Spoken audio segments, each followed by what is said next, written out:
Jammu and Kashmir में Urdu as a official language कैसे वजूद में आया। जब हम तारीख पे नज़र दौड़ाते हैं तो पता चलता यह है कि 1889 से पहले जम्मू एंड कश्मीर में जो ऑफिशियल लैंग्वेज थी वो पर्शियन था, वो फारसी था। जो उन दिनों की एडमिनिस्ट्रेशन थी, जो उन दिनों का कम्युनिकेशन होता था, उसके लिए सबके लिए पर्शियन या फारसी को इस्तेमाल किया जाता था। हुआ यह कि 1889 में जो महाराजा प्रताप सिंह साहब थे उसने इस पर्शियन को शिफ्ट करके इसके बदले पे वहां पे उर्दू को एज ए ऑफिशियल लैंग्वेज का स्टेटस दिया। इस उर्दू को एज ए ऑफिशियल लैंग्वेज इख्तियार करने की ज़रूरत क्यों पड़ी, इसके कुछ वजूहत थी। एक वजूहत ये थी कि जो उन दिनों का जो नॉर्थ इंडिया था या पंजाब का जो इलाका था वहाँ पे उर्दू आम फाम बन चुकी थी, मतलब ये कॉमन लैंग्वेज बन चुकी थी। और दूसरी बात ये थी जो जम्मू एंड कश्मीर जो हालात थे, जो जम्मू एंड कश्मीर जो उस वक्त का था, उसमें मुजफ्फराबाद आ जाता था, उसमें लद्दाख आ जाता था, उसमें पुंछ आ जाता, उसमें रजौरी, उसमें जम्मू, उसमें कश्मीर, ये सभी इलाके आ जाते थे। और इन्हीं सभी इलाकों में कुछ अलग अलग तरह की लैंग्वेज जुबानें बोली जाती थी। जैसे जम्मू में डोगरी, कश्मीर में कश्मीरी, लद्दाख में लद्दाखी, इस तरह पहाड़ी या अलग अलग लैंग्वेजें बोली जाती थी। और इन सभी सूबों को, इन सभी इलाकों को इकट्ठा रखने के लिए कोई ऐसी कनेक्टिंग लैंग्वेज चाहिए थी जिससे सभी इलाके जो जिन पे हुकूमत करनी आसान हो जाए। उसके लिए महाराजा को ये ठीक लगा कि हमें उर्दू को ही एज ए ऑफिशियल लैंग्वेज इख्तियार करना चाहिए। और जो उन दिनों जो पंजाब में जो हिंदू थे, जो उर्दू जानते थे, उनको उसने रिक्रूट किया। जो एडमिनिस्ट्रेशन है, जो रेवेन्यू है, या जितने भी डिपार्टमेंट्स में उनको वहाँ से ही मतलब ज़्यादातर जो रिक्रूटमेंट होती थी वो वहाँ के जो पंजाब के जो हिंदू थे उन्हीं से होती थी। और क्योंकि कश्मीर के जो पंडित थे वो ज़्यादा पर्शियन ही जानते थे, इस तरह जम्मू के ज़्यादा डोगरी वोगरी जानते थे, इसलिए ज़्यादातर लोग जो थे वो आउटसाइडर ही थे। इसी तरह जो कहते हैं जो ब्रिटिश रेसिडेंट था, जो ब्रिटिश का जो अंग्रेजों का नुमाइंदा था ना महाराजा की हुकूमत में, उसने भी महाराजा को ये कहा कि आप उर्दू को ही as a language, official language choose करो, क्योंकि इससे कम्युनिकेशन में आसानी होगी और बाकी चीज़ें भी आसान होगी। और उन्हीं दिनों जो कश्मीर के पंडित थे या जम्मू के डोगराज थे, उनने एक एजिटेशन भी उठाई, क्योंकि हमारे जो नौकरियां हैं वो बाहर के लोग खा रहे हैं। इसलिए उस एजिटेशन की वजह से जो state subject law Jammu Kashmir थे वो वजूद में आ चुके थे कि बाहर का यहाँ पे नौकरी नहीं कर सकता, ये कश्मीर के लिए मुख्तस रखी गई थी। और जो कश्मीर के पंडित थे उनने ये उर्दू सीखा, वही फिर एडमिनिस्ट्रेशन में आ गए। इस तरह से जो जम्मू के लोग थे उन्होंने भी सीखा, और इस तरह से ये कश्मीरी एज ए लैंग्वेज हमारे कोर्ट रिकॉर्ड्स में भी आ गया। जो कोर्ट में जो कार्रवाइयाँ होती थी वो उर्दू में होती थी। इस तरह जो रेवेन्यू रिकॉर्ड्स वो उर्दू में होते थे।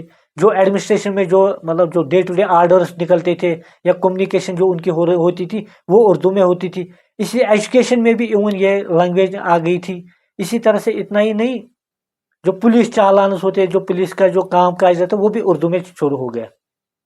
अब हुआ ये कि अब क्योंकि जब उर्दू लो लैंग्वेज बन गई थी तो इसकी वजह से ये हुआ कि जिसके पास जिसको अब उर्दू आ जाता था तो उसको मतलब नौकरी मिलने में आसानी होती थी, और लोगों ने पढ़ना शुरू किया। और उन दिनों जिसको उर्दू आती थी या आज भी जो मतलब कुछ सालों पहले तक भी जिसको उर्दू अच्छी आती थी उसको ये माना जाता था कि उसको समाज में इज्जत भी ज़्यादा मिलती थी।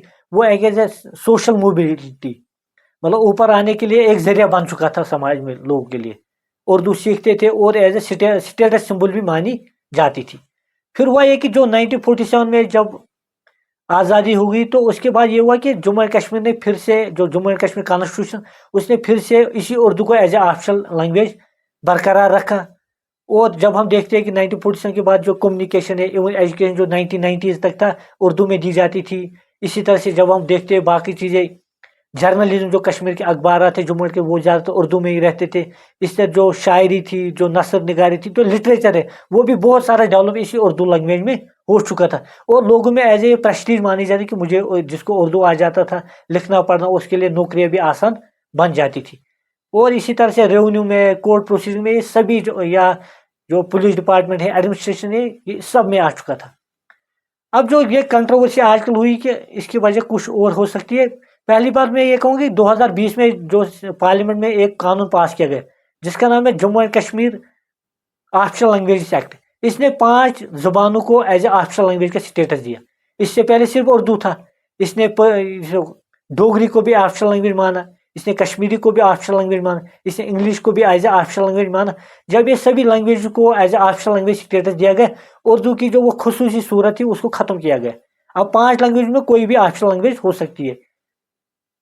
اب ہوا یہ کہ 2000 مجھے لگتا کچھ سالوں پہلے جو SSB ہے سروس سلیکشن بورڈ نے ایک نوٹیفیکیشن نکالی تھی جو ریونیو ریگارڈنگ جو پوسٹ ہوتے پٹواری نائب تحصیلدار کے ریگارڈنگ نان گیزٹڈ پوسٹ، اس میں کہا تھا کہ اردو کمپلسری ہے ایز اے مطلب اردو کی وہ میں کہتا ہوں کہ اردو جس کو بھی اس ریکروٹ میں لیا جائے گا اس کو اردو آنی چاہیے، مطلب وہ میں کہتا ہوں کمپلسری نہیں، مطلب آپشن ایک طرح کا وہ کوالیفائنگ پیپر رکھا گیا تھا۔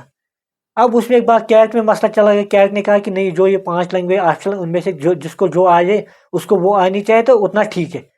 پھر ہوا کچھ دنوں پہلے کہ پچھلے مہینے مجھے لگ رہا ہے کہ جو ڈرافٹ ریکروٹمنٹ رولز ہے نان گیزٹڈ پوسٹ جو ریونیو ریگارڈنگ ہے اس میں جو یہ Urdu as a optional language کا جو اردو ایز اے مطلب جیسے گریجویشن اس ریکروٹمنٹ کے لیے کمپلسری، اس کے ساتھ جو اردو کی نوئنگ نالج جو ہونی چاہیے اس کی جانکاری ہونی چاہیے اس کو ختم کیا گیا۔ اس پہ کنٹروورسی اور ابھی شور چل رہا ہے۔ اب مسئلہ یہ ہے کہ اگر اردو نہیں رکھی جائے گی تو اس سے کیا کچھ فرق پڑ سکتا ہے؟ جہاں تک کیونکہ میں کورٹ میں کام کرتا ہوں، ہم ریونیو ڈپارٹمنٹ کے ساتھ کام کرتے ہیں، تو اس سے نقصان یہ ہوگا کہ مجھے جو لگ رہا ہے کہ جو عام انسان ہوتا ہے آج بھی اب جب ہم تحصیل میں جائیں گے تو وہ اردو میں ہی اپنی اپلیکیشن لکھ کے دیتے ہیں جو آفیسرس ہوتے ہیں، مطلب وہ جو نقل نویس ہوتا ہے وہاں پہ جو وہ پیٹیشن رائٹرس ہوتے ہیں وہ اردو میں ہی زیادہ تر لکھتے ہیں۔ دوسری بات ہے جو ریونیو ریکارڈ ہے وہ بھی اردو میں ہی زیادہ تر ہے۔ اب اگر پٹواری کو کسی کو ریونیو ریکارڈ دینا ہو اگر وہ انگلش جانتا ہو مگر اس کو اردو پڑھنی نہیں آتی ہو، وہ کیسے جمع بندی بنا سکتا ہے، گردواری کیسے بنا سکتا ہے؟ وہ مجھے لگتا ہے وہ مطلب وہ جو پریکٹیکل وے میں اس وہ نقصان وہ پرابلمز آ سکتی ہے۔ اس طرح جو پولیس ڈپارٹمنٹ سے جو آج چالانس پیش ہے میری جاتی جو چالانس ہے ہوتی ہے وہ اردو میں ہی رہتے ہیں۔ اب جب جو جج صاحب ہے یا وہاں جو کورٹ کا سٹاف ہے اس کو اردو نہ آئے تو اس سے بھی پرابلمز ہو سکتی ہے۔ اسی طرح سے جو میں کہتا ہوں جو ریونیو ڈپارٹمنٹس ہو، اسی طرح سے جو پولیس ڈپارٹمنٹ، اسی طرح کورٹ پروسیس ہے، ان میں کیونکہ اردو اتنا رچ بسا ہے کیونکہ بہت مطلب 130 سال سے لگ بھگ یہ اردو ابھی یہاں پہ چل رہی ہے، اتنے سے جو میں کہتا ہوں انسٹیٹیوشنل ایڈمنسٹریٹو میموری ہے، جو ارکائیوز ہے، جو لٹریچر ہے، جو ریکارڈس ہے وہ سبھی اردو میں ہے۔